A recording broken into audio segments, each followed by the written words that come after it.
একটা বার কল্পনা করুন জাস্ট, যার ছবি দেখতে পারতেছেন সেই মহিলাটা 30টা বছর জেল খাটছে বিনা অপরাধে। তার অপরাধ শুধু এইটুকুই ছিল, সে 5,500 টাকা জরিমানা দিতে পারে নাই। সেই জন্য মহিলাটা হচ্ছে নওগাঁর।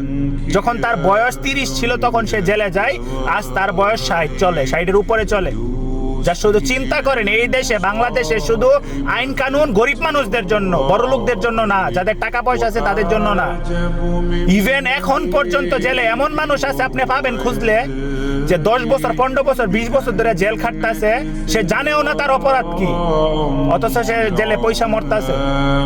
বাংলাদেশের আইনজীবী, বাংলাদেশের শাসক, বাংলাদেশের সরকার, বাংলাদেশের সুপ্রিম কোর্ট, আমি মনে করি 95% মানুষ জুলুমকারী। এটা বাস্তব। এই গণতন্ত্র দিয়ে আপনি সুষ্ঠু আইন, সুষ্ঠু বিচার কখনোই আশা করতে পারবেন না, কখনোই না। আপনি পচা পানিতে নাইমা গোসল কইরা আপনি নিজেরা কখনোই পবিত্র দাবি করতে পারবেন না, সম্ভবই না, ইম্পসিবল। তাই দরকার শরিয়া।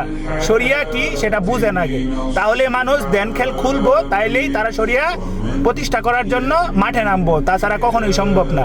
আর যতদিন এই গণতন্ত্র থাকবো, আপনি আমি এই জুলুমের একটা না একটা বার হবেনই শিকার। যখন হবেন তখন বুঝতে পারবেন কেমন লাগে।